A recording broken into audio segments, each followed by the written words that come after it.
Hey, hey. Hello. I'm back. I am back and just getting ready to get this thing really get started. As you can hear, my phone volume is on. Oh, it's alerting me that I've gone live, so maybe I should be watching this. Currently talking to 0 people. What we're going to be doing, though, is before we really get started, so we're going to do a quick promotion, let the world know we are live and rock and roll and all that jazz. So just going over my notes here. This is the part of the show where you can just watch me ramble until another human being admits to watching me live. So we are live. We are live now through Facebook and Twitter and, of course, YouTube. Welcome, first viewer. Happy to see you. So, I initially planned on playing Fortnite. I like to start these, lately at least, I like to start these things with Fortnite. And, it's not working out today, though. Servers are offline. Cool man, sup? Gotta say it. Sup, cool man? Happy to have you. Happy to have you. But yeah, Fortnite is not happening right now, I guess, because servers are offline. I don't know if there's maintenance or if it's just something on my end. But other than Fortnite, internet's going. It's moving up and down. Upload, download, all that stuff. Got 2 viewers now. Welcome both of you. So we're going to play something. We're still going to play something. Fortnite or no Fortnite. Even though Epic doesn't want us to play Fortnite. You know why they don't want us to play Fortnite? It's because they're scared. They're scared of the competition. Radical Heights. You guys might have heard of this game, Radical Heights. And I'm gonna go in on Radical Heights today. Gonna let things simmer and brew a little bit. Let the feelings overcome me. But I have a lot to say. I tried Radical Heights for the first time today. If you're not aware of what Radical Heights is, it is the Fortnite slash PUBG slash any other battle royale ripoff of the day. You know, Fortnite and PUBG have made this battle royale style of gameplay huge, right? It's extremely popular, and there's lots of mobile ripoffs. There's lots of now desktop ripoffs, but this is a big story kind of because it's coming from Boss Key Productions. They put out the game Lawbreakers, which you probably have not played. You and most other people in the world have not played Lawbreakers. Huge failure of a game for the company. It was actually created and spearheaded by Cliff Bleszinski. You might know him from games like Gears of War and Unreal Tournament. So that game failed, and they made Lawbreakers failed hard. And so about a week ago, Boss Key Productions said, yo, we're still going to work on Lawbreakers, but not really. And in the meantime, we have this other game we're working on, and we're excited to show you. And they finally revealed it to the world. It's called Radical Heights, and it is a radical joke. I tried it today. And when they say it's an early access game, they're not kidding. They are not kidding. This game, calling it early access, I feel like is generous.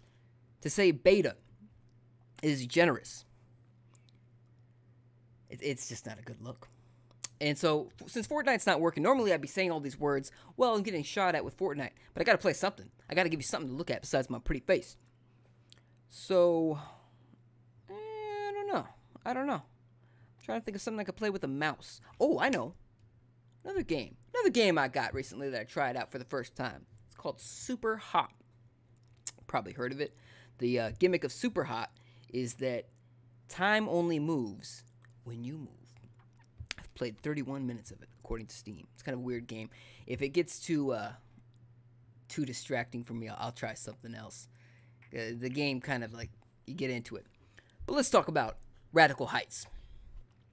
So Radical Heights if you haven't seen it, it's got this late 80s, early 90s inspired color palette with a lot of saturated pinks and blues, that sort of thing. Very kind of California Valley Girl kind of vibe. I actually dig the color style, but when I played it, they just went too hard on it, and the game screwed up my computer a little bit. It screwed up my monitor. Think I shouldn't be talking over this sound. Let's see. Let me, look at that. Bullet's moving right at me. Even though time's supposed to be stopped. Think it's gonna hit me? Where's it gonna hit? Where's the bullet going? This is Superhot. Pretty cool game. But let me see if I can adjust the sound settings so that you can still hear me speak to you. If you have any thoughts, feel free to chime in. Also, you know, maybe you don't want to be featured in the video. If that's the case, if there's enough people that say, hey, you know what, I'd like my comments to not show up in the video, I could take the chat down so I can still read the chat, but the chat won't necessarily be logged on video. But I would want to hear you guys, your opinions on that before I do such a drastic thing. I'm going to turn the music a little bit further down. Sound a little bit down here. Sound effects a little bit down. I can barely hear nothing now. Let's go ahead and apply that. And we're going to try some Superhot. Let's see here. Superhot. So yeah, when I move, they move. Hold on. See? I already got him. I got him already. Oops. Oh, see, I broke the gun. You don't want to break the gun. But now I can't hear a damn thing. This is... What do the kids say these days? This is problematic. Maybe I need a little bit more sound effects. I don't know. But I would love to hear your guys' opinions on that. Also, we got more to talk about than just Radical Heights, but we are going to talk a little bit more about Radical Heights. So, Radical Heights. I was planning on actually playing Radical Heights for y'all and just showing you the game. Just kind of for fun, because it's the game that the world is... Look at this guy, just kind of tilting, kind of weird.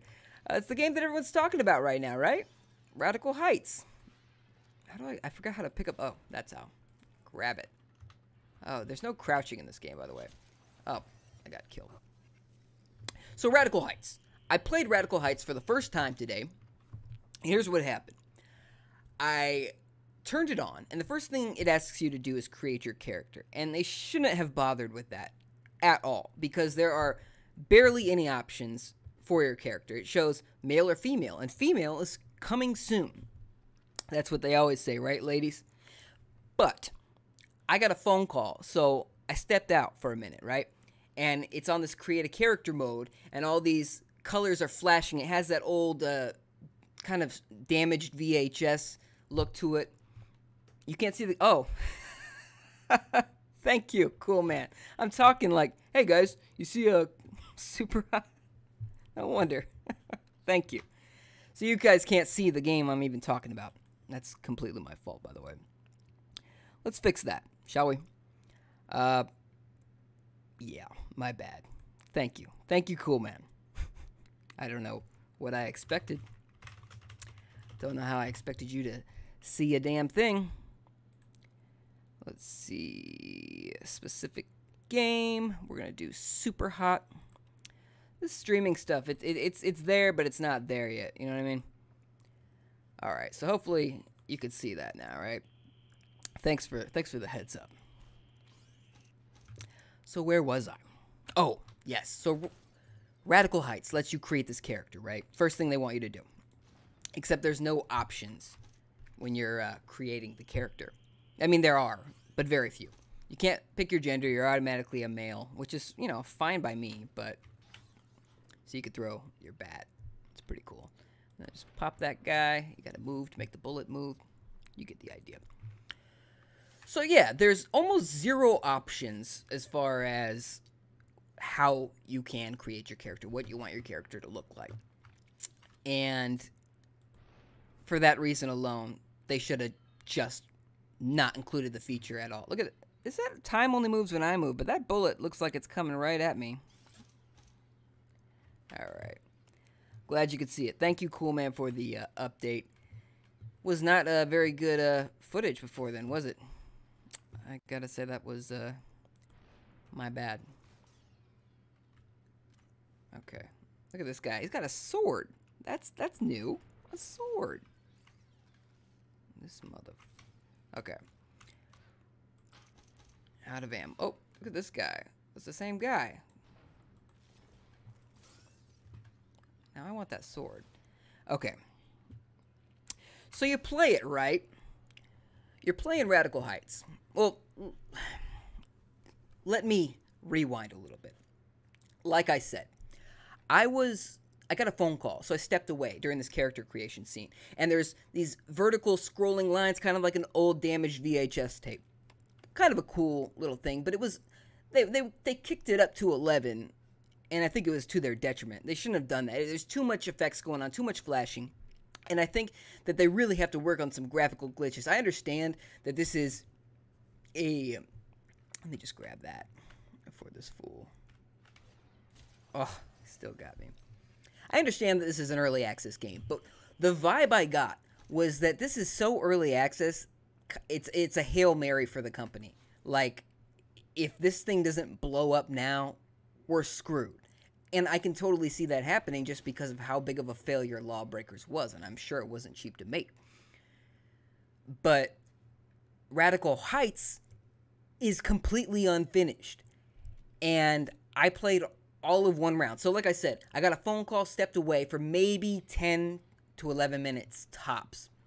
Came back, finished creating my character, aka choosing one of the 2 skin colors, picking a hairstyle with one of like the 5 hair colors, and that's pretty much it. There might be like 1 or 2 more options, but it's, when I say it's bare bones, I mean it. It's very bare bones. I would encourage you to try it yourself, but I don't want you to, because I had such a bad experience with it, and I'll tell you what happened.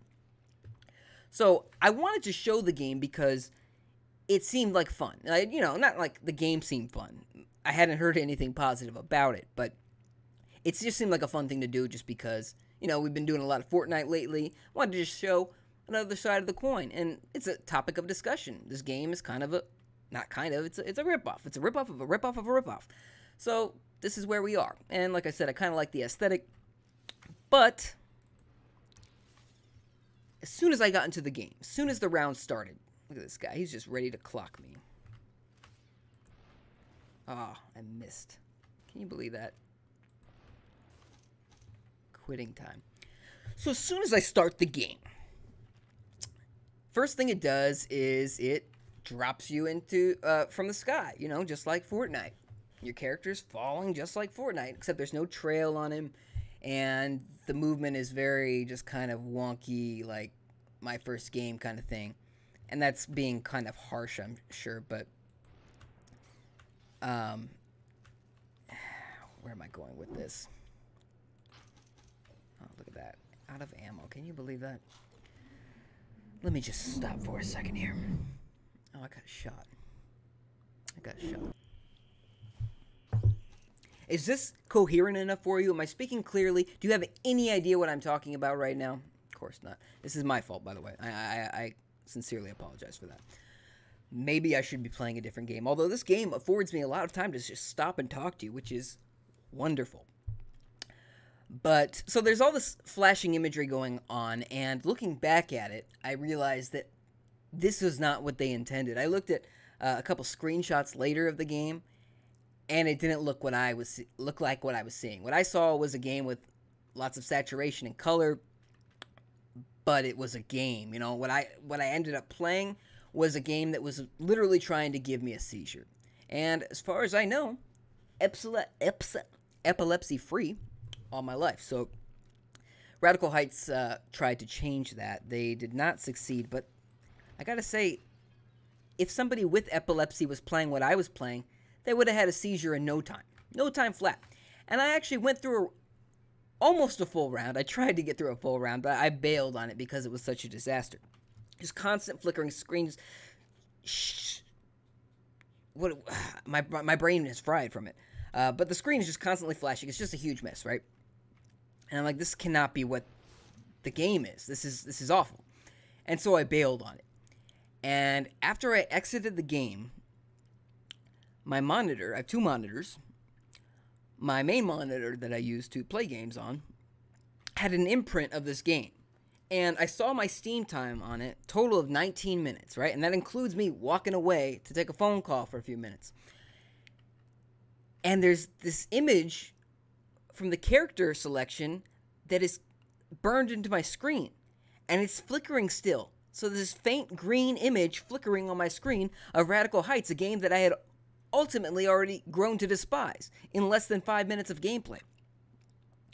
So I wasn't too happy about that, and it stayed there. And I was freaking out. I restarted my computer, and it was still there. It was still flickering. I unplugged my monitor multiple times. I tried switching out the cables for my other monitor. Still there. I was freaking out. I was about ready to start sending some angry tweets to Boss Key Productions. And, I mean, I knew they weren't going to be able to afford me a new monitor because they didn't want to... Oh, I missed him. That would have been so cool, right? They didn't want to... What am I trying to say? The game is a result of a failure, right? Look at that. That's how you do it. This guy's coming at me. Oh, crap. That's what you do. That's what you do.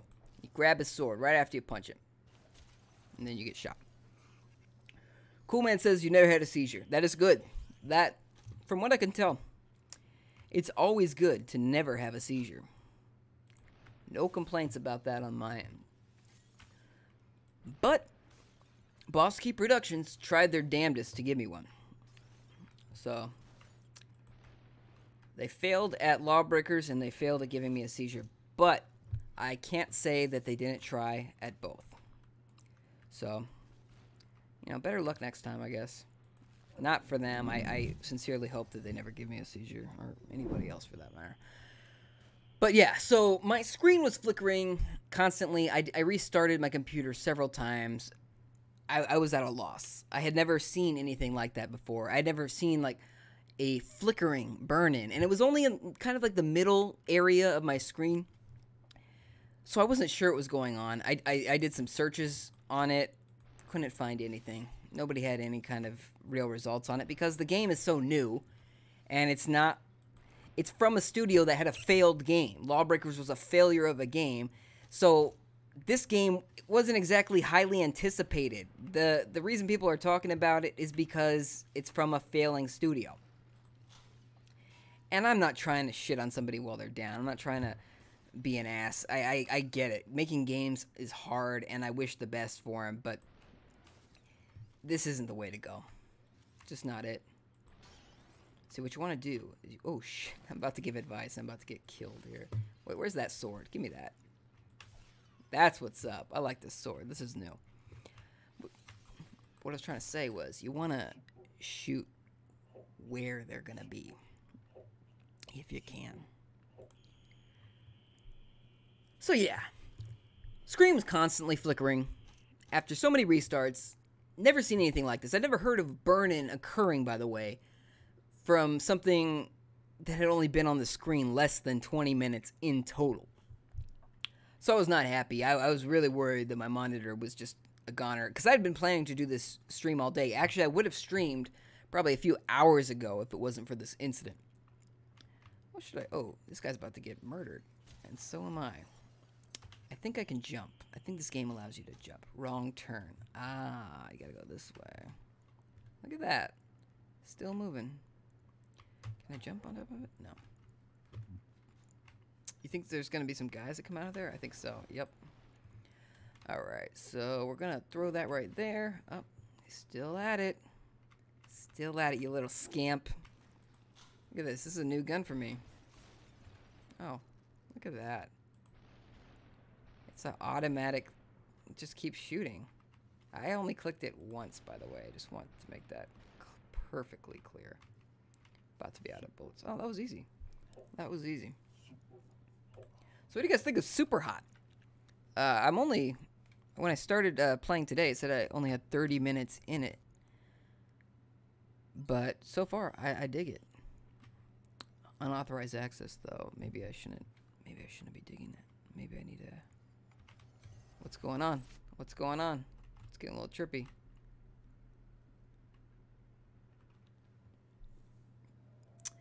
So yeah. You know what? Wants me to reply. I think what I'm going to do is I'm going to play another game. Because I like this game, but I think I get too into it. And like I want to read what's going on here. It seems like it'd be...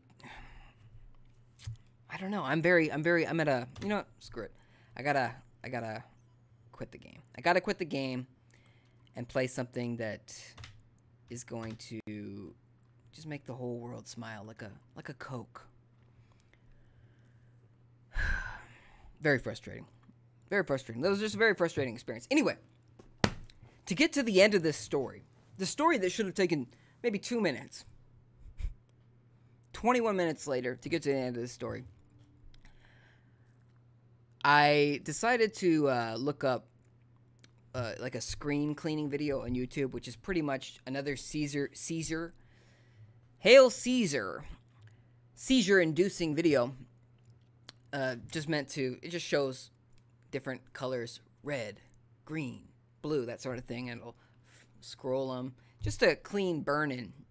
And I don't know if that fixed my problem or if it was just turning off the computer for a while, giving my screen a break, but it fixed it. So my vitriolic hate towards Boss Key Productions has subsided, but I am not a fan currently of Radical Heights, and it's an early access game, right? Free to play, and they've got this DLC pack for like $15 on Steam.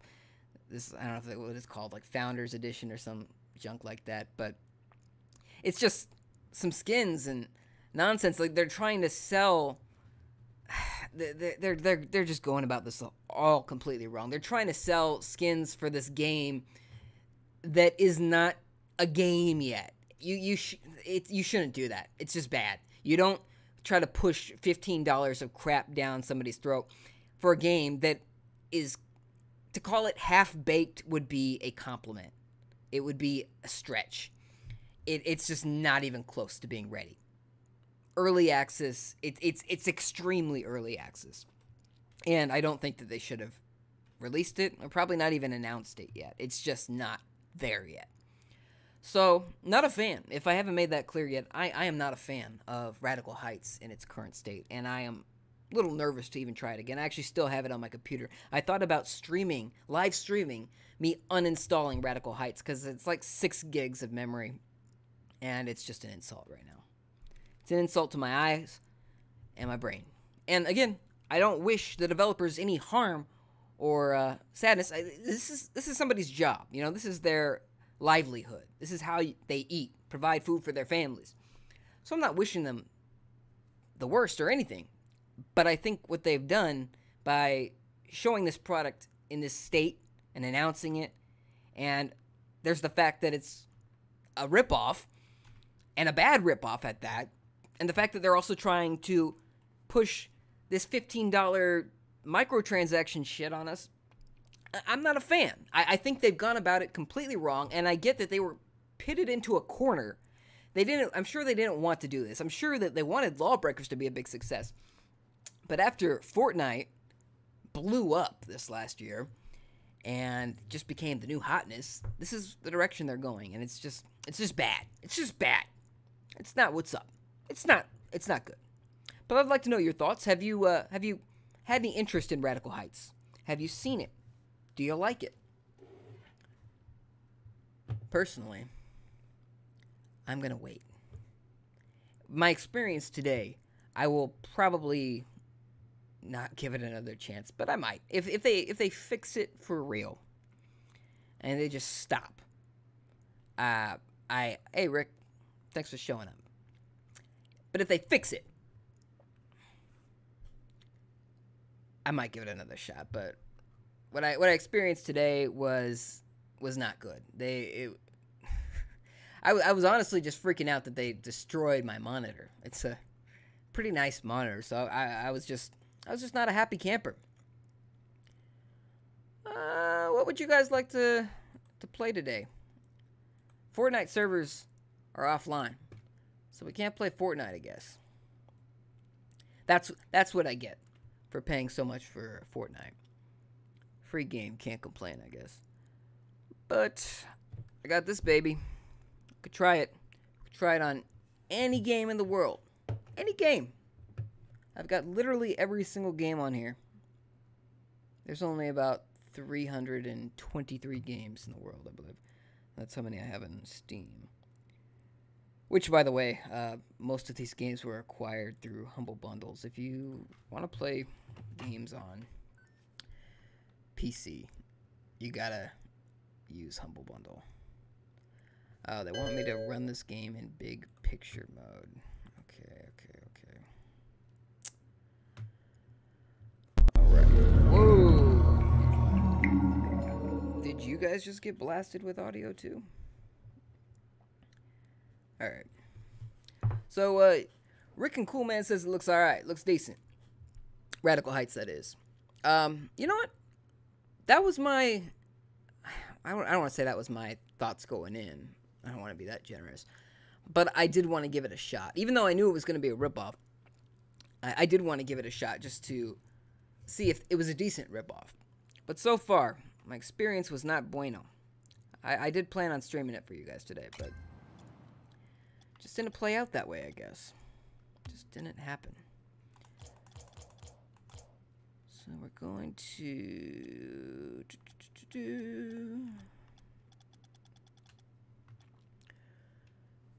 Oh man, I'm not used to playing this with the Steam controller. We'll see how this happens. But yeah, I wanted to talk about a few things today. Rick says, wasn't Lawbreakers a ripoff of Overwatch? Yes, as a matter of fact, it was. Thank you, Rick. Thank you for pointing that out. So Boss Key Productions has a history. One of the reasons there's plenty of reasons not to get into Lawbreakers, I guess, but one of the reasons I wasn't interested in Lawbreakers was because of the art style. It just looked like generic kind of Unreal Tournament sort of thing. But in this day and age, I like a little bit more style to it. And to be fair to Radical Heights, that is the one thing it had differentiating itself from Fortnite and PUBG. But they need to work it out clearly, because what we got, or at least what I got today, was just a seizure, or an attempt at seizure. Is there a law against that? Attempted seizure? Because that's what happened. But I think I'm angrier. I'm less angry at the fact that they tried to give me a seizure, and more angry that they tried to give my computer a seizure, a permanent seizure. Oh man, I'm not used to playing this on the Steam controller. We'll see. I was kicking ass yesterday. I had this on Switch too. I was kicking ass on the Switch version last night. And I've been playing a lot of Splatoon 2. I've been doing pretty good at that. You guys ever play that Splatoon? Come on. Ah, he plunged it away from me. Oh, you can't see the gameplay. I'm really knocking this out of the park today. Hold on a tick. You're right. This is completely my fault. Boom. How about that? How about them apples? Can you see that? Almost. Not quite. There we go. Jeez. Thanks, Rick. Really doing good today, huh?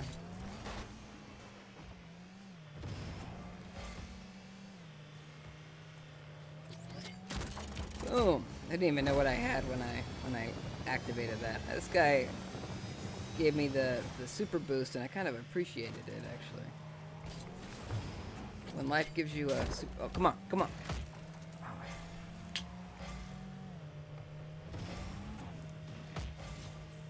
I'm talking about today. You know what it is? Like I might have mentioned like once or a million times that I live in Southern California, and we don't have winter here. And I know it's not winter anymore, but I guess it's not winter in any part of America anymore. But I guess I'm just upset that we never really got a winter. So we've jumped straight to summer. I know it's April, but we've jumped completely to summer. The other day it was 90-something degrees. That's Fahrenheit. If you are one of the people that use Celsius or Kelvin. Oh, I was gonna get it. All right. You ever know anybody like that? The I wouldas. If that was me, I would have did this. Look at that. I would have got that goal. I did get the goal. That's great. Just great. Alright, so Steam controller's doing alright. Cool Man says, have you ever seen snow? Yes, I have seen snow. Granted, it doesn't snow out here at all. Like, ever. But there are some mountains that aren't too far away where you can see the snow. And I have been to places that have snow. Not often, but I've seen snow. I've made snowballs. And I know that there's different consistencies of snow. I've learned that. There's hard snow, soft snow. I could just keep listening to different kinds of snow that I know. How much snow do you know? But snow is not something I am too upset that we miss, just because I think a lot of Californians, Southern Californians, glamorize it as something that, like, oh, they wish we had it. But I think a lot of Southern Californians don't realize how big of a pain in the ass snow can be.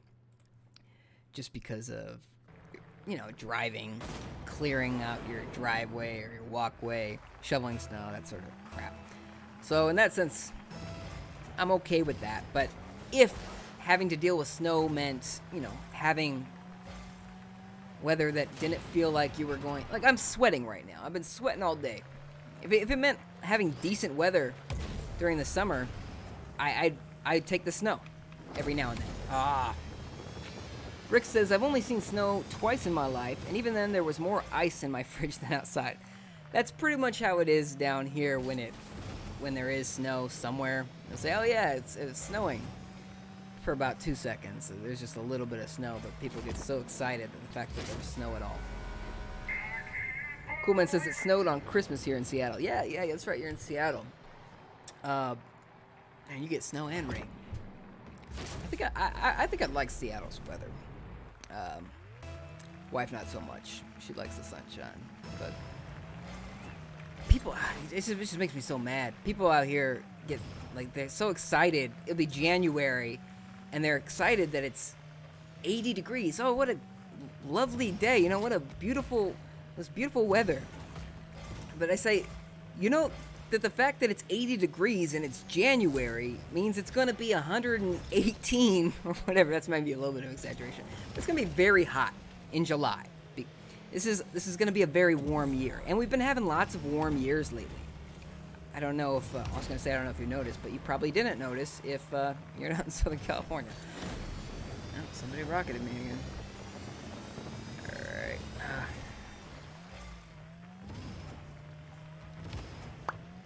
I had another thought on this whole snow debacle. Oh, I lived in Vegas for about a year and a half, and there was a day it snowed in Vegas. And Vegas is even hotter in Southern California, generally speaking. They've got little bouts of weather. Oh, I thought I had the boost. I guess not. But that was, again, one of those times where it only snowed for about 30 minutes. I did it again. Oh. Don't let him get it. Come on. Oh, get it. No. Come on, come on, come on, come on, come on. Oh, come on, go. Damn, I missed it. Coolman says it rains a lot here and I have family in California. Yes, that is the one thing I really know about Seattle, is that it rains a lot. You have family in California. Maybe I know them. All Californians know each other. It's cornfields in the back. That's kind of cool. And a crowd full of what looks to be balloons. It's the first time I've ever noticed a crowd. And I've played probably about combined over 30 some odd hours of this game with each mode. Hey, overtime. At least we haven't lost yet. Come on. No, first touch doesn't mean nothing if they still get the goal. Ugh. Okay. No. Yes, we planned it that way. Come on. Yes. I was doing that kind of crap a lot yesterday, just really geeking out over some Rocket League goals. And today, playing Splatoon 2, felt good about myself. Felt like I'd really accomplished something.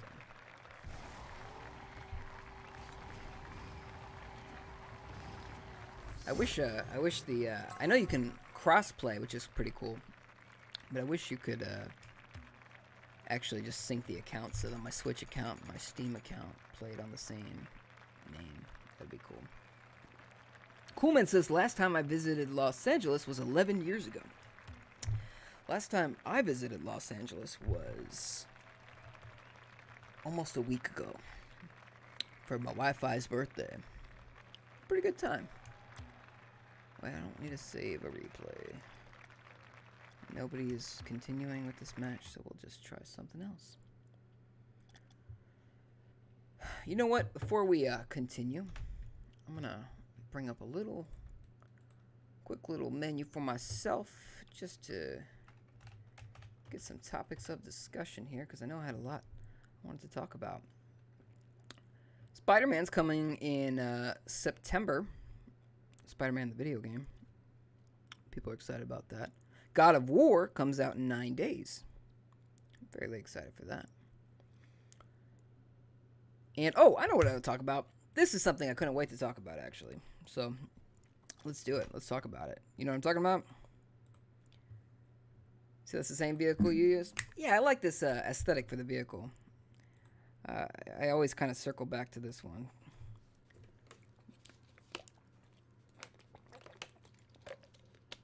But what I wanted to talk about was 4DX. Saw 2 movies when I was out in LA. First movie was Ready Player One. Second movie was A Quiet Place. You might have seen the trailers for both of these movies. You might have seen one or both of these movies. And I gotta say, so here's what we did. We saw Ready Player One first, and I'm sure you've seen the ads. And you probably know it's based on a book that has very divided fans. Wife and I actually started reading that book about 1.5 years ago. Never finished it. And that's because it didn't grab us like that. And here I am playing video games. I love the idea of VR. I love games, obviously. I love talking about games. But the book, I wouldn't call excellent writing. Come on. But that's neither here or there, right? So, still had optimistic hopes for the movie because Spielberg's directing it. And, you know, Spielberg can direct himself a sci-fi movie. He's not a bad director. You might have heard of this dude. He's made some pretty well-known movies. But we decided to see it in a 4DX theater. And this was the first time either of us had ever been to a 4DX theater. And if you don't know what a 4DX theater is, try to imagine a movie theater that's kind of like, if you've ever been to Universal Studios, which is also a place we went to last weekend. But if you've ever been to Universal Studios, you might be aware, or you might have been on to like a ride, let's call it a ride, quote unquote, where the seats move. You know, you're looking at a movie, a short movie, and the seats move along with whatever you see on screen. So if you fall off a cliff, your seat's moving like you're falling off a cliff, and air might be blasting at you, that sort of thing. So that is essentially what a 4DX movie is. Like, water can fall from the sky when it's raining, or if a character splashes in the ocean, you'll get a little bit of water on you, that sort of thing. And this was our first one. This was our first time. This was our 4DX cherry was popped. And if you have motion sickness, if you're prone to motion sickness, like a wife I know, it might not be the thing for you, because it's seeing Ready Player One this way means you're seeing a 2.5-hour movie in the chair that moves, and it moves a lot. But not only does the chair move, so this is an action movie, right? So the chair moves, but it also punches you in the back. Think of like a massage chair, you know, with the rolling massage, I don't know, the wheels, whatever they are, in the back of the chair. You know, kind of rolls up your spine. We're about to, okay. Think of that, except instead of rolling, it just punches you in the back. So if a character gets hit, like punched in the movie, or if they fall, something, you know, if something happens to that character in a somewhat violent manner, you might get punched in the back. So I feel like they could work on that. But other than that, I personally enjoyed the experience. And I would say I probably liked the movie a lot more than I would have if I didn't see it in 4DX. Because it just made it a lot more fun. It immersed you into the movie. And the movie is kind of just an action ride already on its own. It's just a roller coaster on its own. So the camera in the movie flows, you know, it's a character of its own. And you notice it more and more when the seats are moving as the camera is moving. So even like boring scenes where two characters are just giving each other exposition, if the camera is moving around them in any way, so is the seats. And it just kind of keeps you more in tune with it. But there was a point where both my wife and I almost fell asleep during this movie. And we had seats that moved. So I think it could also kind of give you a lullaby kind of effect. You know, just kind of rocking you to sleep. But overall, I thought it added a lot to the movie. Now, most movies probably don't need this, and it's not a cheap. Look at that. That was all me. That was all me. Totally planned that. Completely planned that. That's a pretty nice first goal for an accident. But yeah, I thought it was kind of cool, and overall, like just the movie in general, I thought it was fairly entertaining. But I think having the seats that moved and the air blasting at you and the water effects added to it. Getting punched in the back periodically I could have done without, you know.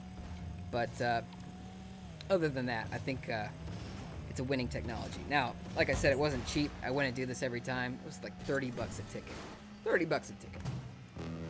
But I would definitely see another action movie like that. I feel like it would be pretty badass to see Jurassic World 2 in 4DX, or the Avengers Infinity War.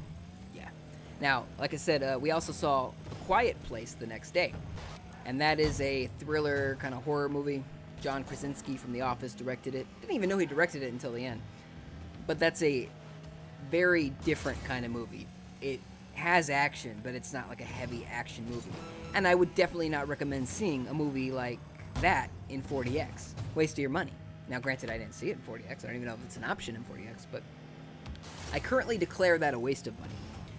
On that note, I'm not going to spoil any of these movies, by the way, but on that note, A Quiet Place lives up to the title, I'll say that. It is one of the quietest movies I've ever seen. Very little dialogue. The only movie I've seen with less dialogue was called All Is Lost. I think it's Robert Redford. Dude on a boat that's sinking by himself, so he's not talking a lot, or at all. Rick says, neither of those movies caught your attention. Well, I guess it just depends on what you're into. like I said, A Quiet Place lives up to the title, so it might not be the movie for you. Ready Player One is kind of the opposite in that respect. Not quiet at all. It's a very loud, in-your-face movie, and very different piece. But since neither of those caught your attention, what are you interested in seeing right now? Like I said, Avengers comes out like a week, I think. A week or two. Interested in that. I actually saw the latest trailer for the first time when seeing Ready Player One. So Avengers is looking pretty good to me. I noticed Captain America doesn't have his mask. His beard got too big, so he couldn't fit the mask on anymore. Also learned that John Krasinski from A Quiet Place was originally auditioned to be Captain America. And in fact, I just learned from, I think, Reddit somewhere, he tried on the suit and he said, looking in the mirror, I am not Captain America. And so he wasn't. But then there was this other interview going around where they asked him if he wanted to be a superhero, and he said something like the Fantastic Four, maybe being a Mr. Stretch Armstrong from the Fantastic Four. So would you like that? Would you like to see John Krasinski from The Office, Jim Halpert, play Stretch Armstrong from the Fantastic Four? Now that Disney is likely getting that property back. Are you guys into the Fantastic Four at all? I feel like these studios have just really damaged the brand a lot, because I can't get excited for it. I just can't. I couldn't get excited for the last one either, Fanforstic as it's called. But I knew that one was going to be a problem from day one, because that movie was made out of contractual obligation to crank out another movie. Otherwise, Fox would have lost the license. And here we are anyway, and they're about to lose it regardless. But this is out of their own will this time. So, yeah, I knew that movie was not likely going to be good. From all accounts, it's not. But to be fair, I have not seen it. But the people who have seen it have told me that those 2.5 hours, or 90 minutes of my life are best saved with something else. Cool Man has never seen the movies. Which ones? The Marvel movies or the ones that I saw? And Rick says the movies are mediocre in my opinion. Are you talking about the Fantastic Four movies? Oh, I guess that could be what Cool Man's talking about too. I've actually only seen one of the Fantastic Four movies, and that was Rise of the Silver Surfer. I guess I saw bits and pieces of the original one on probably FX or something. But yeah, just whatever. But yeah, Rise of the Silver Surfer was not my jam. And it should have been, because it had a Silver Surfer in it. He's a cool looking dude. But nah. It wasn't good. And I think it was rated PG actually. They were trying to go a family direction with it. After the first one was rated PG-13, Rise of the Silver Surfer had a PG rating, which is an interesting way to go. But, yeah, that doesn't make any sense. Yeah. Rise of the Silver Surfer, rated PG. The same rating as The Incredibles 2. I'm not like a ratings... It doesn't have to be rated something to be good, you know? Like, every Toy Story movie so far has been rated G. And Toy Story 3 was awesome. But I felt like Fantastic Four probably could have went for the PG-13. I don't know. Maybe I'm talking a little bit too much about Fantastic Four, considering it's a property people don't seem to be that interested in. Rick says they're mediocre. Yeah, I think that you might be a little too nice to them. So far, I don't think that they've proven to be any of them have proven to be very good. There was also the Fantastic Four movie, the original Fantastic Four movie that was really made on a budget in like 1990. You should look that up if you haven't. I think it's just called Fantastic Four. Interesting.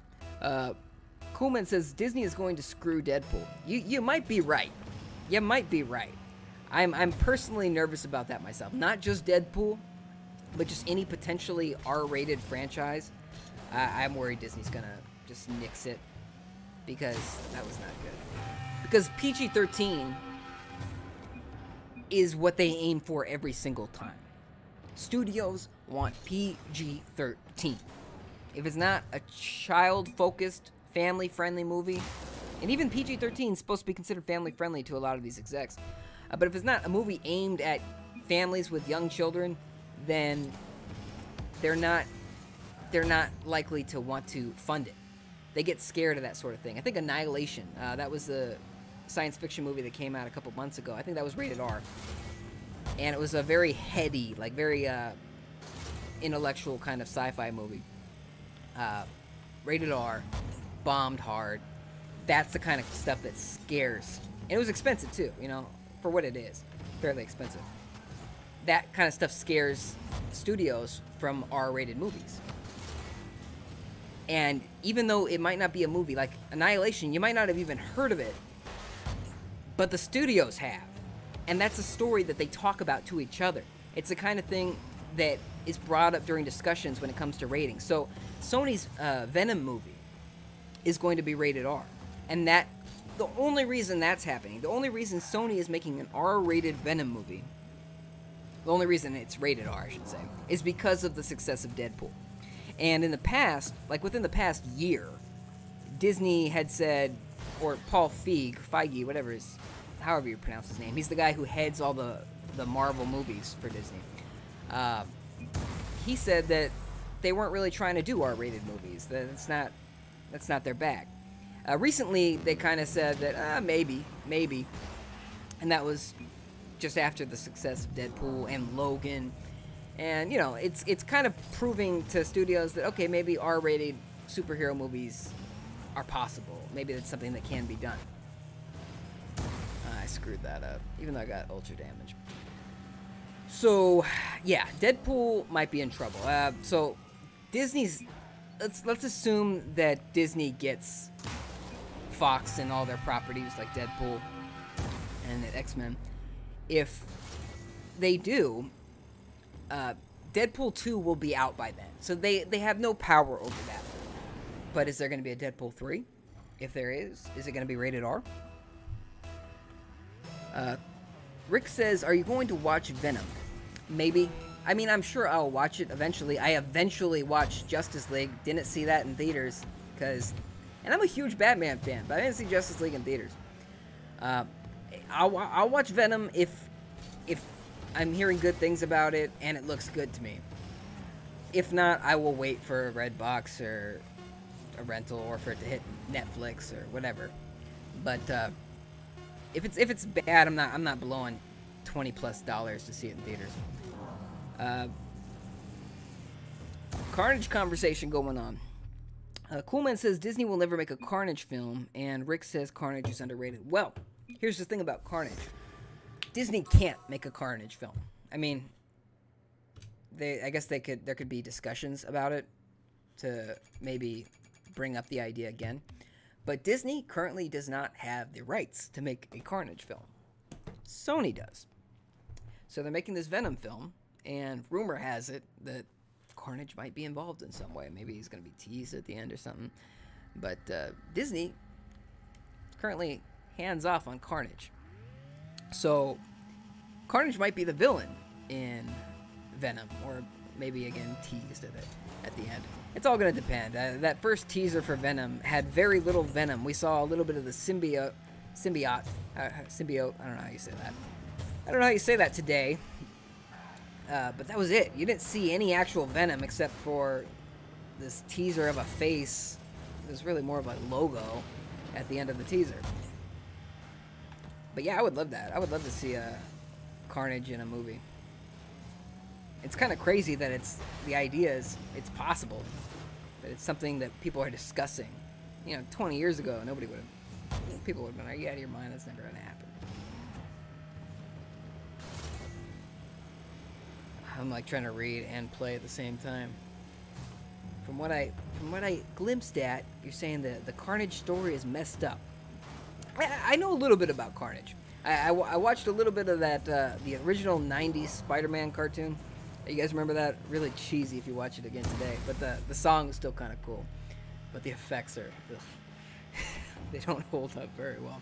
But yeah, I remember Carnage on that. He was kind of a jokester in that, and I also played the what is it, Ultimate Carnage Spider-Man game on Super Nintendo, where you could play as Spider-Man or Venom. And Carnage was the bad guy, but he was also kind of a jokester in there too. So maybe he's a bit of a jokester in general. But he says the history of Carnage is really fucked up, huh? If we ever get a good movie on it, maybe the whole world will know Carnage's story. It has to be a good movie, and I would like them to do the nice and fucked up story on Venom, on Carnage. Am I making any sense? I feel like I'm parched. You know why? Because I live in Southern California. This dead horse can't be beat enough.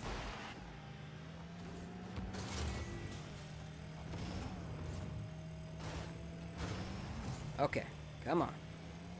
That was not the direction it should have gone. I feel like I might have hurt us a little bit there. Look at that, though. I demolished them. The host of Carnage is a psychopath. See, that's cool, though. I like that. I like that that idea. You know, that's a villain for you. I wrote an article on UPNLOADED.com, plugging UPNLOADED.com. By the way, if you haven't been to UPNLOADED.com, go ahead and check it out. Link in the comment section below. Or description below, whatever. I wrote an article about a year ago called Why Can't Villains Be Bad People? Kind of a response to this complaints about... There's been a lot of complaints about the way villains are portrayed in media lately. Like, for example, some people were up in arms about a Batman cover that featured the Joker from Batman, you know, Joker, the villain, holding, I think, a gun or a knife to Batgirl's head, or her neck. I think he was holding a knife to her neck, and she looked scared. And people were upset about that. Like, why are we showing this? Like, it's not politically correct today to show a woman in fear from a man with a knife to her throat or something. And so my article's called Why Can't Villains Be... I don't know what the hell my article's called, but the point is... the point is that I'm not feeling this idea that we need to portray villains in a politically correct light. And I'm not getting Donald Trump on you either. I'm just saying that a villain is a villain. A villain can be a bad person. Now, a villain can also be a fairly good person as well, just depending on who you are. Like, you might be the villain in somebody else's story. You personally might be somebody else's villain. But if we're gonna go the comic book route, a villain is often a pretty bad person. It's often somebody who does messed up things. They're called the bad guy for a reason, because they're bad guys. And to get mad that a bad guy is doing something bad guys do is stupid. It's missing the point. You've lost the plot. Cool Man says, I think we're talking about Carnage here, he killed his dog. You heard he killed his dog and pushed his grandma down the stairs. It sounds like something you just like, you hear in school, you know? It's like, I heard he killed his dog and pushed his grandma down the stairs. Yeah, I believe it. But again, I haven't read it. But see, that's something a bad guy would do, right?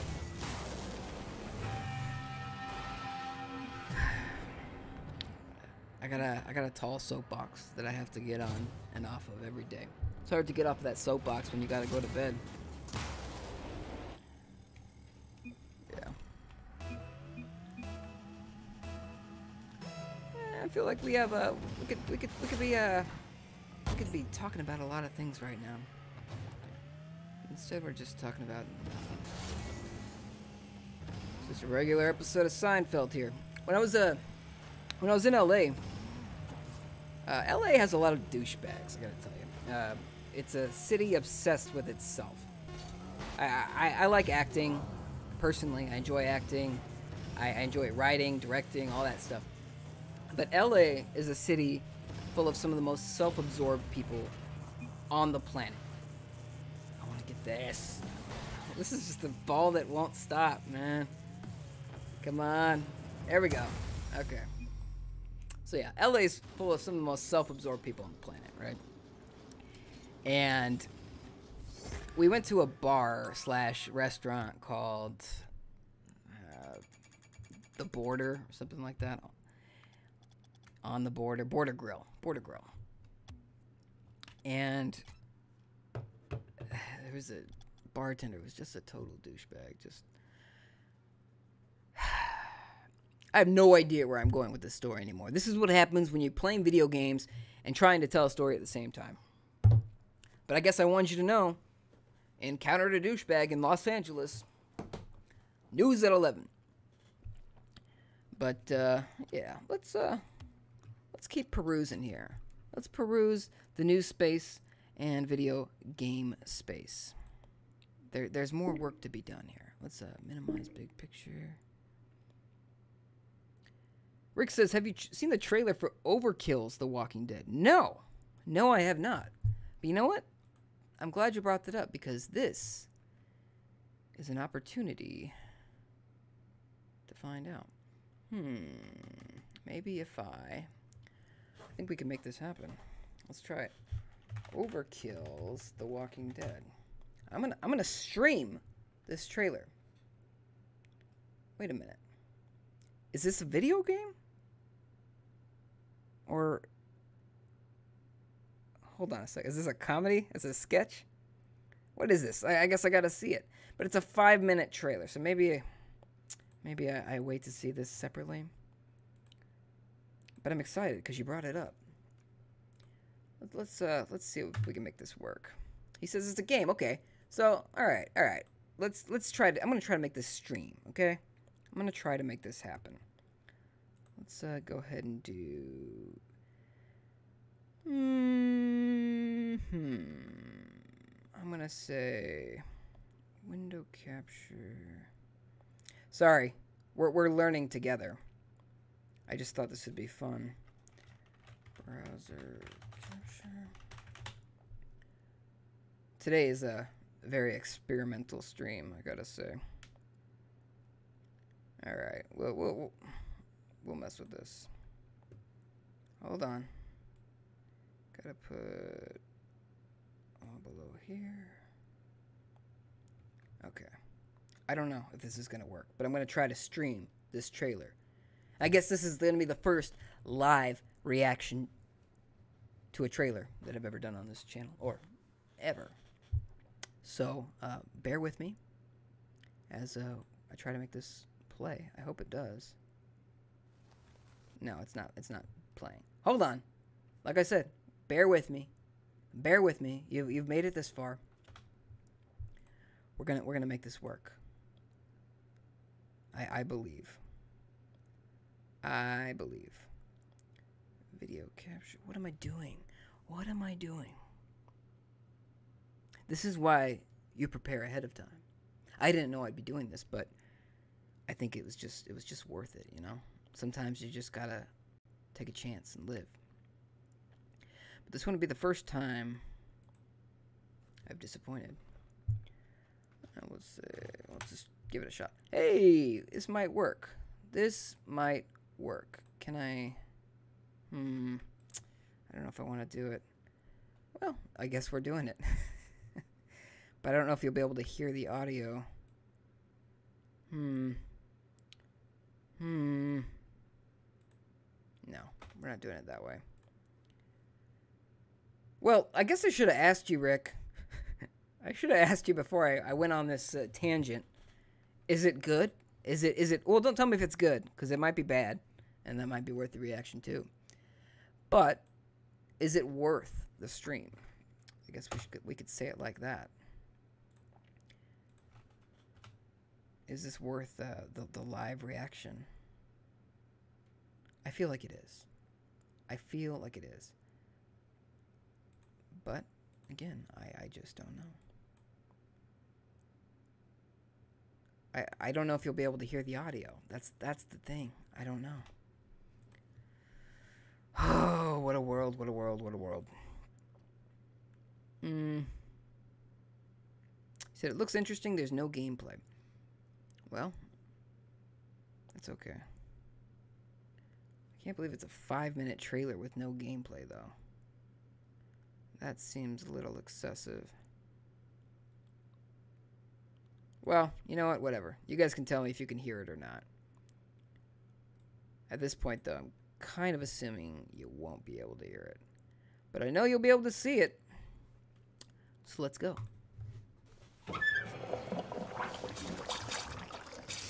Skybound make a lot of games. Well, I guess that's... Okay. Wow, so when I first saw that shot of her from the thumbnail, I thought it was a real person. Whoa! Audio's a little crazy high, huh? Jeez.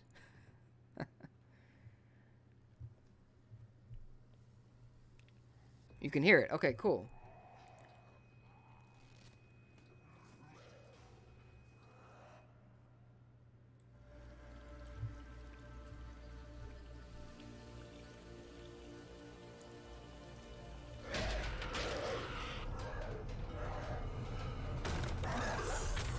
So this is like, I'm assuming this is kind of like the outbreak. Not day one necessarily, but early into it. Okay, Coolman can hear it too. Great. Hey, she figured that out quick. Hey, he's a little slower, but he figured it out. I think they're all dead. Hey, they made it. But he was bitten. Poor son of a bitch.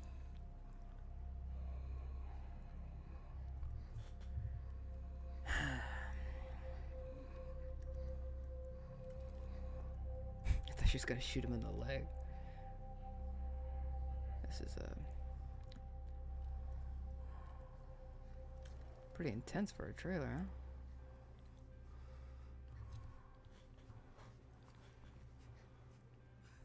huh? Overkill. What is overkill mean?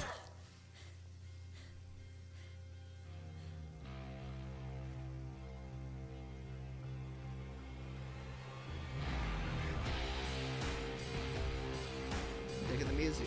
Fall 2018. We know nothing. So it's coming to PS4, Xbox One, and Steam. No Switch. But I guess we gotta. If that's what the graphics are, it's pretty good. They got another trailer for it coming up. What's up? Okay, let's continue this ride. So far, yeah, that was pretty good. I could dig it. For no gameplay, at least. Yo, bro, why don't you pick up some groceries on your way back, alright? We're running kind of low, and don't tell Mom, alright, but I'm broke. Son, while you're living in D.C., we have to set some ground rules when your brother comes to stay with you. I've been patient with you, Aiden. We need those schematics by 10 a.m. tomorrow. Come on, Aiden. Mark, it's your responsibility. Come on, Aiden. Aiden, this is your mother. Pick up the phone. Damn, the skin texture is really good. I know it's not gameplay, but dang. Look at that. He thought that was stressful. I think that's the point of this trailer. He thought that was stressful. He'd kill to be back in that world. Because this is a bitch. Or, he's like, this is my peace. This is serenity.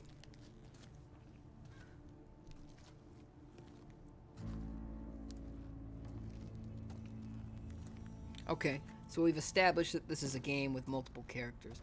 I'm wondering if this is going to be like an online kind of game like Destiny or The Division. But with The Walking Dead. I don't know though. I know Telltale's looking at this, thinking like, we gotta step up our graphics engine big time. I like that bat. It's got bolts in it.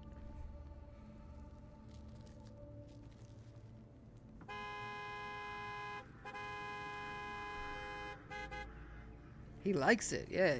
He likes it. This is stress relief for Aiden.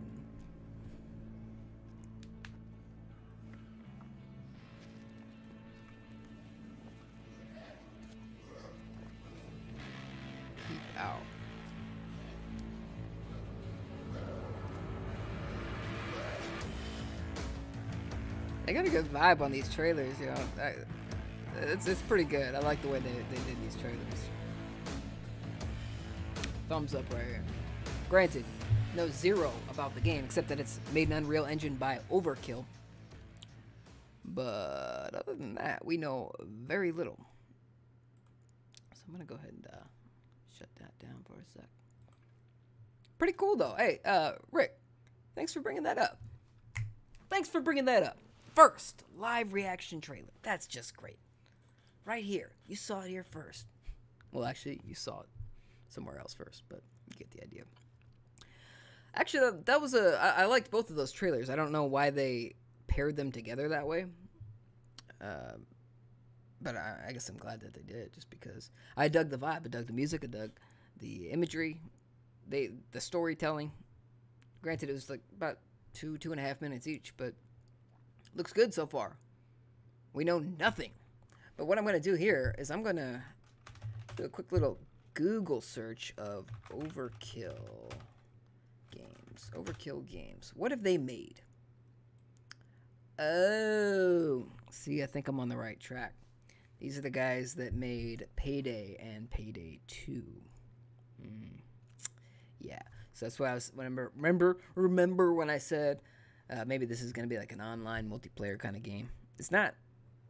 Payday is not like Destiny, but it is a game where money is made. These guys make money through their online stores, and they were doing the loot crate thing for a while. I don't know if they still are, but yeah, multiple characters and possibly some really good storytelling. I'm hoping that they focus on the storytelling and the characters more so than the opportunity to exploit users for more money. But I dug that. I dug the presentation. It's pretty good. Rick says Overkill made Killing Floor, I think. Let's find out. We can figure that out for sure. Killing Floor is a fairly recent game, isn't it? Killing Floor. Killing Floor was made by Tripwire Interactive. Overkill made Payday and Payday 2. And a lot of other games, looks like. Some less known games. Well, maybe actually I'm just looking at Payday 2 DLC. Maybe they didn't make a lot of other games. Let's go to their Wikipedia. To the wiki. Wiki. Yeah. They made Payday, Payday 2, some Payday DLC, the Android and iOS Payday. They're working on Payday 3. They're a Payday developer. They like getting their paydays. But they're also making another game called Storm, first-person shooter. Oh, also, here's some more info. Breaking news right here on Laser Lemming. But Overkill's The Walking Dead is a first-person shooter, just like all of their other games. But that makes sense. First-person shooter. There was a first-person shooter, or first-person Walking Dead shooter. A Walking Dead first-person shooter that came out years ago, I want to say on the PS3 and Xbox 360. And it was supposedly just total garbage. This looks a lot better, and I haven't seen any gameplay video. But so far, so good. Wait a minute. Oh, never mind. I was going to say it was Starbreeze that made Payday, but Starbreeze is the publisher, I believe. I don't know. There's a lot of names in here. A lot of names being tossed around, but yeah, that was interesting. I'd be down to play that. Granted, I have no idea what I'd be playing outside of a first-person shooter made by the guys that made Payday and Payday 2. But doesn't look too shabby. If you're just joining us, and you might be, we just watched Overkill's The Walking Dead trailer, which was actually 2 trailers in one. That's why I was surprised that it was a 5-minute plus trailer, but it was actually 2 minutes. 2 minutes? 2 2-minute trailers, roughly. But you guys wanna see any more gameplay? Maybe we can talk about something else, or we could just keep talking about Overkill's The Walking Dead. There was something interesting that happened in this world that I felt like was worth talking about. And it must have been so interesting that I forgot what it was.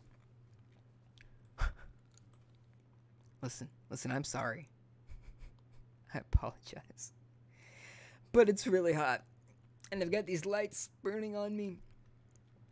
Just so that you can see me clearly in HD. Jim Carrey's back to acting. He is in a new thriller. You know what? I stopped watching the trailer for it. He's got a new movie coming out called Dark Crimes. I stopped watching the trailer for it about halfway through. I started getting into this annoying habit where if I feel like I'm going to like something, I'll stop watching the trailer partway through just because I don't want anything spoiled. And I'm not like a freak about spoilers. A little bit. But I'm a huge like murderer about spoilers. But trailers have gotten to the point where they just tell you everything. Beat for beat for beat. There's this movie that came out with Harrison Ford and some chick. I can't remember her name. But they just showed the entire movie. Everything from the introduction to the second act to the climax to how it's resolved. It's just, I don't like that. It's a bad way of doing a trailer. You got to just tease the audience with the premise and show them something interesting so that they want to see it and they could still be surprised during the movie. Rick says GTA 5 is the #1 selling thing in entertainment or something like that. Yes. Glad you said that. Yes, it is. It is the most profitable piece of entertainment ever made so far. And that kind of makes me nervous. To answer your question, Microchips, thanks for joining. Am I going to get God of War next week at launch? Assuming Amazon gets it to me on time, yes. It's one of the few games I'm actually doing that for. Rarely get games for $60 these days. Actually, I didn't get it for $60. I got it for $48 through Amazon's. Buy it early, you get new games for like $48.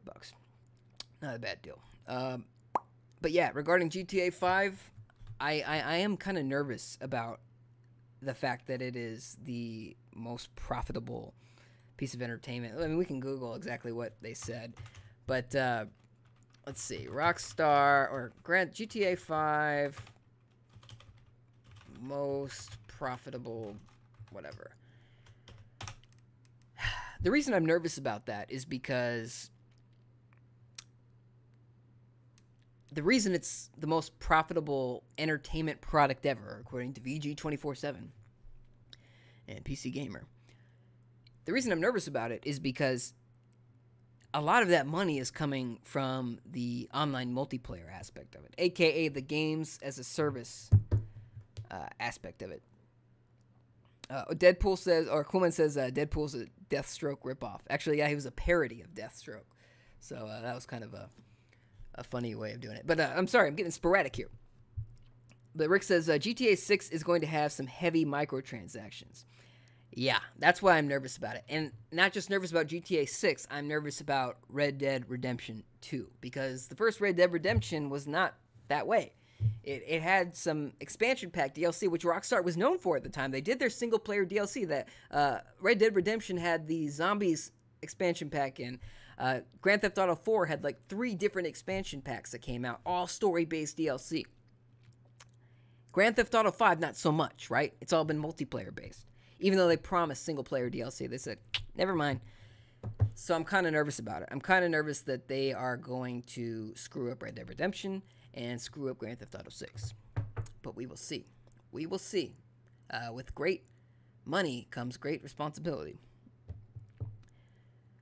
Microchip says, what are your most liked and disliked games you ever played? Ooh, that's a good question. Coolman says GTA 5 came out 4 years ago. Wow. Yeah, I guess so. On the PS3 and 360 for the first time. And I've heard rumblings that it might come to Switch. It's on PC now. And it's still selling for like $60 usually. When it's on sale, it's like maybe $40. But yeah, it's a very popular game. When your game sells like crazy, Nintendo games do this too. When it sells really well, the publisher and developer have little reason to drop the price. So they don't. Unlike your Assassin's Creed games, which sell well at first and then they just stop selling. So prices drop dramatically. But microchips, to answer your question, my most liked and most disliked game I've ever played. That's a really good question. And if you were here in another stream, you are probably aware that I'm not good at answering that kind of question. Because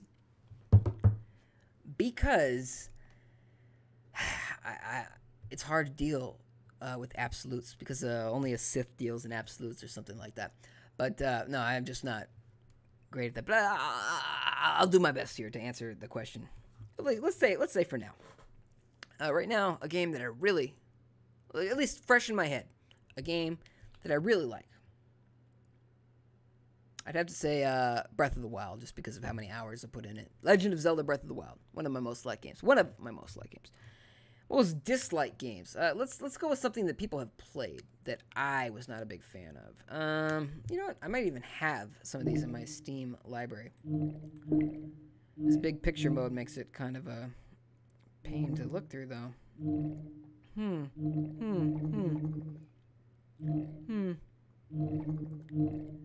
I don't know. I guess I like every game. Never disliked a game my whole life. This sound effect is driving me nuts. You guys can't even hear it, but you guys aren't even seeing anything either. That's probably why viewers have dropped by 25% in the last minute, because you aren't looking at a game. So I'm trying to fix that.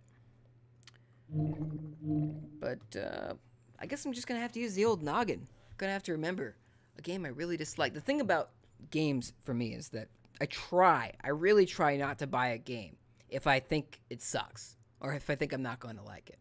But what is a game that disappointed me? I guess the game, I think I talked about this recently, but the game I had buyer's remorse about most recently was probably Rainbow Six Siege on PlayStation 3. I think I'd like it more on PC, because I played not every Rainbow Six, but the original Rainbow Six is up to 3. Rainbow Six 2, or Rogue Spear, and Rainbow Six 3 a lot on PC back in the day.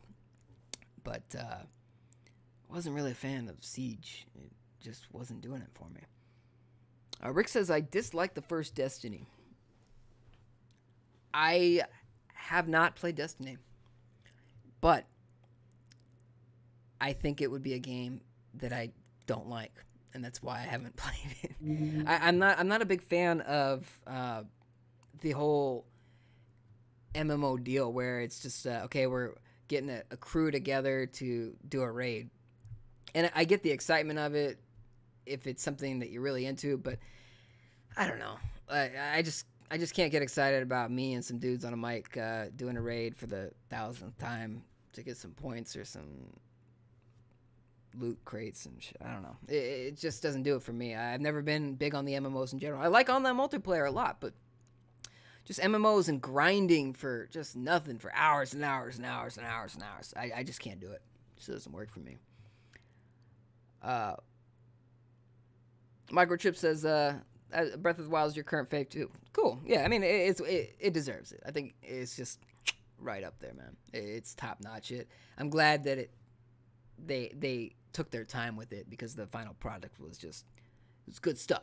It's good stuff. Rick says it came with your PlayStation, so you got a bundle pack, I'm assuming. I had an Xbox 360 for about, I want to say, like 3 to 6 months once upon a time. I got it on a site called Craigslist. $150. This is in like 2000, I want to say 2010 or 11. $150 came with 2 controllers and like almost 20 games maybe. And I wasn't a fan of the idea of paying to play online, and I didn't care about most of the games it came with, so I sold most of them and used that for an Xbox Live subscription. This was before they gave away games monthly. No, there was no games with gold at the time. PlayStation Plus probably existed at that point, but that wasn't a requirement to play online either. But yeah, that was a pretty good get when it comes to games that come with your system, even though it was a used system. Story about that is that I actually drove about an hour plus to go to this dude's house, and he was getting antsy. Like, he kept calling me, like, where are you? And if you've ever bought something on Craigslist, you know that it's kind of a shady place to be, generally speaking. And, well, not Craigslist itself, but meeting people on Craigslist. And I go to this dude's house. I finally find it. It was hard to find. But I finally find his house. And he lets me in, and he walks me to his living room. The Xbox is still set up. He didn't even unplug it or anything. It was still set up to the TV. And there's like 6 dudes in there. 6 guys, maybe about my age or a little older. Big dudes. Like smoking and just staring me down. Like, who's this fool coming in taking our source of entertainment? And one dude was like posted on the couch like this. Said, I told him not to sell that to you. Like, giving me shit about it, you know? I'm here about to take away their fun for $150. I don't know. I've had multiple occasions like that where you just meet some really shady people on Craigslist. But I've sold games on Craigslist. I've bought games on Craigslist. It's hit and miss. Hit and miss. Rick says, I got the Destiny bundle only because I like the white PlayStation. That's right. It came with a white PS4. That's right. Yeah. And now, nobody seems to like Destiny 2. That's the word. The people that loved the first Destiny hate Destiny 2. And I guess it's all Bungie's fault. Sounds like Bungie hasn't been listening to the community at all. They've been taking them for granted. And Activision too. It's like 2 evils not listening to their source of money. And it is finally backfiring. So Destiny 3, I believe, is contractually obliged probably within 3 years of Destiny 2's release. But how many people will care by then? By then, people will have forgotten, and they will be excited. They will be flooded with memories of playing Destiny 1 and maybe their first couple weeks of Destiny 2 before they started to hate it. Microchip says, I don't like Destiny 2 either. Yeah, it just seems like every time I hear somebody talk about Destiny 2, they are in hate with it. It is not their jam. They are just nothing but disappointed by Destiny 2. What can I play here? Yeah, you know what we can do? Let's get our Dadliest catch on. Rick says, if you didn't buy the DLC, you were really underpowered in the multiplayer. You're talking about Destiny 1 there, right? I don't like that. That's the kind of garbage I don't like in this industry. You can't do that. That's kind of what EA was trying to do with Star Wars Battlefront 2 on day one. They were just really trying to screw that thing up right from the get-go. And Rick says, I think Destiny 2 was the same thing. It sounds like Destiny 2 cranked it up to the next level. It sounds like they... I don't know. The stuff that they were doing was just gross. Like, with the skins, the color swaps on your character. They're temporary in Destiny 2, but they were permanent in Destiny 1. What kind of crap is that? The stuff that publishers and developers were trying to get away with in 2017 is off the charts egregious. Warner Brothers, EA, Activision just did some disgusting things. And some of the stuff that Bungie was trying to pull with Destiny 2, not cool. Not cool at all. And this is from an outsider's perspective, but I have an opinion on it. If you frequent this channel, you know that I have an opinion on this kind of thing. And because of the way these publishers are often acting, that opinion is usually not very good. I'm usually not a big fan. Oh, wait. I thought this was broken, but it took me so long. I haven't been playing in so long that it forgot that it just turned off my controller for me and said, hey, I'm going to save you some battery.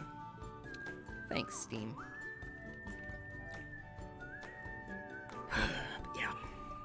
Destiny 2. So, Destiny 2 was rumored also to have been rushed out by Bungie because they... Let me just turn this down a little bit. Check out that gift shop. Bungie was rumored to have rushed out Destiny 2 because they were contractually obliged to get it out within 3 years of the first game. And if they didn't, they would have lost a lot of money. So Activision would have had to pay them some kind of bonus or some kind of, yeah, let's just say it, call it a bonus to get the game out at a certain time. And so the game was rushed out. Don't worry, we're here for you. This is all hearsay, by the way, but tickets. whatever. I'm just not a fan of that whole gameplay idea. Wait, I gotta get a coupon from Scarlet. Let me just grab that coupon. Oh, I'm using remember, I'm using a Steam controller here, which is different. Oh, come on, kid. Can you stop it? I'm gonna smack my kid. Man, Amazon Wait, Arcade. how? Oh, my kid just... Oh man, Amazon Arcade. No. I have to go there. Okay. You play enough games. Why not try the world of kelp? There we go. That That's a sounds big fun coupon, right? educational. Okay, so redeem my ticket. Oh, I gotta go through the line? You gotta be kidding me. This game is just like showing you how hard it is to be a human being when you walk like this. These people just staring at me. Staring is rude. Oh, crap. Okay. We're just gonna wait politely. Or maybe I have to pick this up. I just need them to go. Thank you. Oh, You ever stand in line like this? Rick says, do you think Respawn should keep making Titanfall titles or try a new IP? Actually, what's going to happen with Respawn is they are... Let me just change the settings on this. Respawn is working on another Titanfall. We don't know in what capacity. We just know that Titanfall as a franchise is not dead. Even though EA tried their damnedest to kill it by releasing Titanfall 2 between Battlefield 1 and Call of Duty, and the sales suffered greatly for it. But Titanfall is still alive. As far as new IP, I don't think it's happening yet, because they are also confirmed, this isn't a rumor, but they are confirmed to be working on a Star Wars game. So it will probably be some kind of shooter, which might seem a little redundant, what with the Battlefront franchise EA is currently ruining. But that's their bag. I mean, Respawn, they seem to be kind of a first-person shooter studio. They are from the same... They're the same guys that created the Call of Duty franchise in the first place. So that seems to be their comfort zone, because right after leaving Activision, they created Respawn. First thing they did was make a game very similar in tone to a Call of Duty game in certain ways. Rick says, I wish I had bought Titanfall instead of Battlefield 1. Yeah, Titanfall 2 was a good game. I really enjoyed it. How do I give this guy? There you go. Look at that guy. Just help me out. Save me some money. have a whale of a time. Have a whale of a time. Thank you. Okay. Yeah, Titanfall 2 was good. Titanfall 2 was really good. Something smells. I played a little bit of the first Titanfall on PC. That is a personal computer. And it was also good, but lacking content. They had a season pass for that game, and they had no campaign whatsoever. No real campaign. No story mode. So Titanfall 2 was kind of really the first game. It felt like it, at least in the story mode, because it wasn't a sequel. It was Titanfall 2, but your first time really engaging in a story. So, yeah, I think Titanfall 2 was the better buy, just because it had a great campaign. Like, a lot of people said that. It's not just me lying to you. A lot of people are lying to you. It had a good campaign. And the multiplayer was great, too. And my favorite part about the multiplayer, especially at the time when season passes were really still the rage, it was a multiplayer that provided free updates, free new modes, free new maps, free whatever. They did charge for things like skins and things like that. But to be fair still, the game came with dozens and dozens and dozens of free skins and cards and whatever. You know, like the little card behind your name and different skins for your Titan. So it came with a lot of free stuff, but they also had the option to buy them via microtransactions, which I'm not a big fan of, but they were a lot more honest about it than most developers are. Any developer that tries to give you a... What are they doing to me? Why are they... What's their deal? Why are they trying to get me? I don't know what just happened there. I have no idea what just happened. Ooh, take a look at that. They're gonna make me start that whole thing over? My point being, a lot of developers will do the whole loot box thing, which it's a crappy business model for you, for me, for anybody. The loot box business model has you throwing money at something and not knowing what you're gonna get, hoping that you're gonna get something worth more than what you put in. But that's never how it works. That's not how a slot machine works. That's not how a casino works. And it's based on that same psychology. But what Titanfall 2 did was it offered these skins in like packs. And you knew what you were going to get, which is a much fairer. I'm not a fan of the whole microtransaction deal in general. But I'll take that over loot boxes any day of the week, because you're at least being honest with the consumer, saying, hey, this is what we're asking, this is what you get. Not, hey, throw money at us, and we'll throw something back at you. But it might be something you already have, or it might be something you don't want. But you throw some more money at us, we'll throw something back at you again. And maybe you'll get something you want. Who knows? Just keep throwing money at us. Rick says, I just don't like the futuristic games. You know, you're not alone. I do. I like the futuristic games, but I don't exclusively like the futuristic games. Obviously, I am a big Red Dead Redemption fan, God of War, whatever. I don't only like that. Even with shooters, I like variety. But you're not alone. A lot of people got sick of that real quick. First Titanfall came out, and Activision was in response mode to Respawn. They were responding to Respawn. And so when the first Titanfall came out, that was the same year that, what was it? I want to say Modern Warfare 3 came out. It was the first year that Call of Duty did jetpacks, where you could run on the wall and double jump, essentially. AKA Titanfall. Now, Titanfall had different things, like a grappling hook, and the wall running was a little better, I think. But it was pretty much a direct response to Titanfall. At least it felt like that to me. And where am I going with this? Oh, bleh.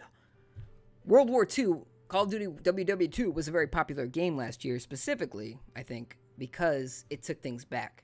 It was no longer about the futuristic crap. Call of Duty Black Ops 3, last Call of Duty game I played was Black Ops 3. I wasn't a fan of the campaign at all. It was just stories all over the map. It didn't make any sense.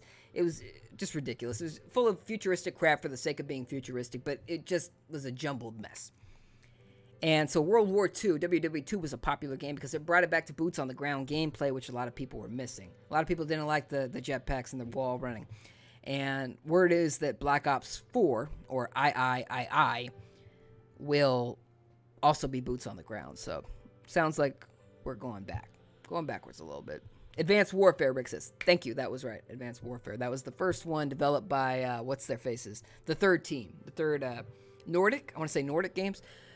First Call of Duty game made by a third team. So now these teams are working on a game every 3 years. So every 3 years we get a Treyarch game. Every 3 years we get an Infinity Ward game. And every 3 years we get it's not Nordic. It's something else. But, you get what I'm saying. You get what I'm rambling. Alright. I think we'll give this one more college try on the Octodad. Sledgehammer Games. Rick, you're coming through today, man. You're coming through. That's right. It was Sledgehammer Games that made Advanced Warfare. And then after that, Infinity Ward made Ghosts, which was not so popular. Infinity Ward really had a bit of a downward spiral after their creators left. And this is an industry, especially on the western side of game development. People don't stick around in general, unless you're the one making tons of cash. Look at that. Look how quickly I got it this time. Unless you're the one that makes tons of cash like the heads of the company, Thank you for then visiting the you're Curry probably Aquatic moving around a Museum. lot. Something smells fishy. Oh, You they can always smell do. me. That's why. Ah, that's why they were messing with me. They could tell I smelled like an octopus. Don't you hate when that happens to you? So yeah, Infinity Ward wasn't doing so good. And what I was saying was that if you really paid attention to the credits in your games, you know, after you beat the game, you see the credits, you could probably see a lot of names that overlap. Now, granted, in these AAA games, there's so many people, the credits take so long, and there's a shady history in probably any AAA game you play, just because even though those credits take 20 minutes plus sometimes to get through, it's often not everybody. It's often, usually, there are a lot of people that are uncredited, people that worked on that game for possibly years, and don't end up getting credit because they left before the game was completed, or they were fired before the game was completed, because there's so much layoffs in game development, especially Western game development. Where are we going with this? You got this, bro? Can you take that? Thank you. All right, give me that. So now I gotta avoid getting smelled by these guys. So I guess we gotta get our Vagisil on. Go into a gift shop. Alright. So how do we avoid smelling? Oh, I just gotta go around them, I think. I thought maybe I'd have to like something. Hey, stop. Lay off, bro. Let's go, wife. We did it. I want to thank every single one of you. This would not have been possible without you. World of kelp. That sounds funjucational. Okay. Take your card, please. Everybody leaving. Family first, as they always say. Okay, this guy might smell me. Gotta... Crap. What's this dude doing? Move.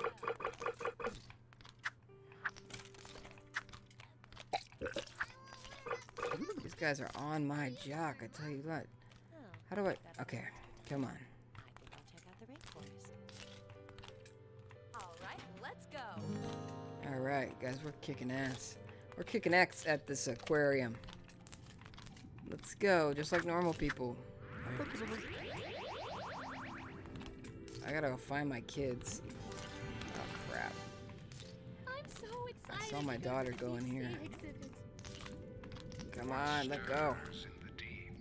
Perhaps you can shed some light on it. Oh, she went up an elevator? This game. Now let me in.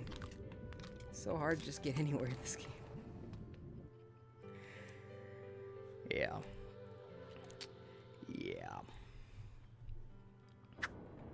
You are now So, entering the deep ocean. Home to many A Quiet strange Place and reminded me a mysterious lot of creatures. Signs, but in a Bear good way. witness to I don't really their like world. Signs. I thought Signs was decent. Whoa. Speaking of scary movies, Is that you? what's going on here? Yeah. How do I get out of here? What am I supposed to do? Complete the dance floor? I just kicked my daughter. Predators seek out the phosphorescent glow Stand to of their start. prey. Okay. I wouldn't see them. Do you have what it takes to hunt in the darkness? I bet you don't. What do I gotta do? There we go. I had a Something's nightmare happening. like Oh, we're about to dance.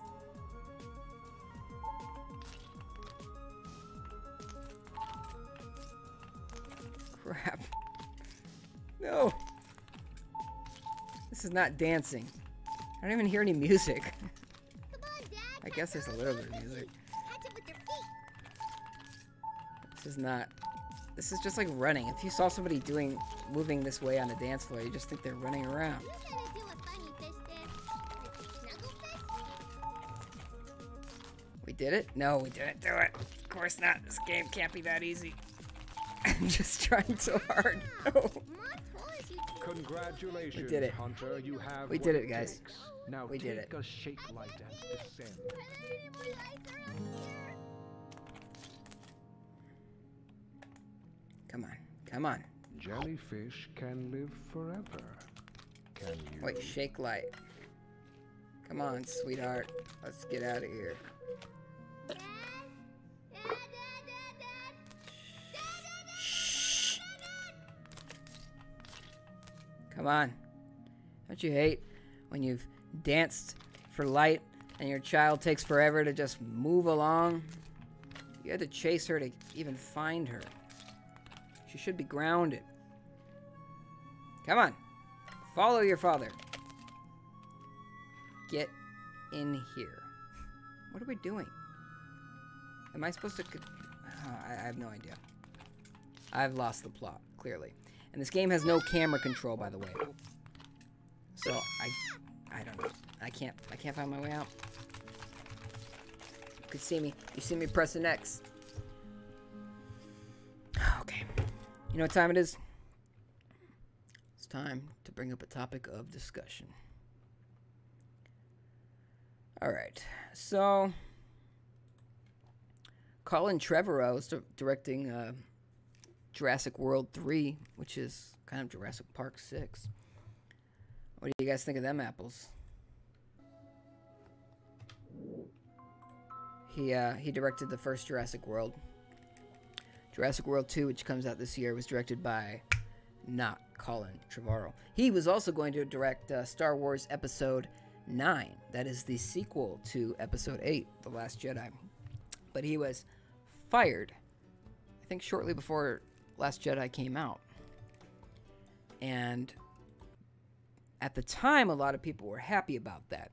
But then The Last Jedi came out, and a lot of people were not happy with that movie. So maybe people would have liked him more than Rian Johnson, who directed The Last Jedi. Rick says, does she have a jellyfish on her head? She had like a bonnet on her head. Oh, I'm sorry. I should have announced. I have stopped Octodad for the night.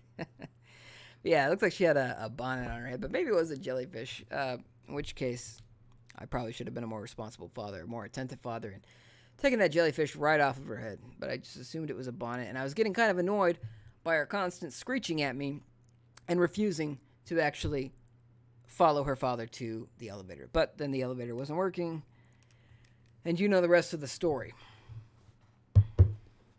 So, video game-wise, not a lot of news today. Not that I'm aware of. Outside of that whole GTA being the most profitable thing of all eternity. I'm not sure if anything else happened today, but if there is, I want to find out right now because I want to talk about it right now. I have a constant stream of thoughts about this sort of thing. So, let's see.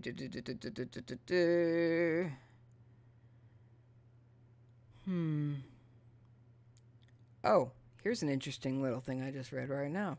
Check this out. Check this out. Maybe I should live stream this. But Minecraft on Nintendo Switch. So, you might be aware, but Minecraft on Nintendo Switch has crossplay between the Xbox and PC. And it is now going to have Xbox achievements in the Switch version of Minecraft. So, Nintendo decided, you know, we're not doing the whole achievement thing. At least that's what it's been. There was a rumor from a indie dev about a year ago saying that Nintendo was working on their own achievements, but we haven't heard anything since, and Nintendo has expressed no interest. Maybe when their online program finally starts in fall, they'll talk about that. But right now what I'm reading is that Minecraft on Switch will have Xbox achievements. I am not a achievement or trophy whore by any means. When the little thing pops up saying I got one, I'm like, cool, congrats, that's nice, but it's not something I die for. Achievements helped pave the way for the death of cheat codes and unlocks in general, I think. Developers said, okay, well, we don't really need to provide things to unlock anymore. Like, as time went on, after achievements grew in popularity, they stopped doing the unlocks, stopped doing cheat codes. They replaced them with achievements. Instead of using achievements as an addition to, they use them as an instead. And when DLC was really becoming popular, they used achievements as a way to incentivize people to buy DLC. They would advertise it that way. Like, if you get this DLC pack or this little story pack, whatever, it doesn't have to be a campaign edition. It could have just been more like another mode in the game. They would advertise the fact that it came with extra trophies or extra achievements. And a lot of people would be such whores for these achievements and trophies that they would pay money, extra money, just to get these extra possible trophies and achievements. Not a fan of that. I don't like that one bit. But you know what? I've rambled enough today. And I appreciate every single one of you for showing up, and even the ones that left. You guys have been great. I would like you to follow us on Facebook and Twitter. Links in the description box below. Also, in this this splash page, you can see Twitter @UpNLOADED, Facebook.com/UpNLOADED. That's how you know when we're going to live stream, and any other thoughts or whatever that pops into my head. Share it right there. But subscribe for more if you haven't already on YouTube. And got a Twitch channel too. Maybe we'll do something with that again one day. Gotta figure out how to make the streams save on Twitch. They automatically save on YouTube, which is nice. But thanks for watching. We're gonna end this for tonight. Might do this again tomorrow. Who knows? Who knows where this flower grows? But I appreciate it. Let's talk again. You can please like this video if you liked it. Dislike it if you disliked it. Hope you liked it. And let me know what you'd like to see. What you'd like me to stream. What you'd like me to talk about. I enjoy talking about it all. But I'll see you next time. Love you. All that jazz. You guys have been great.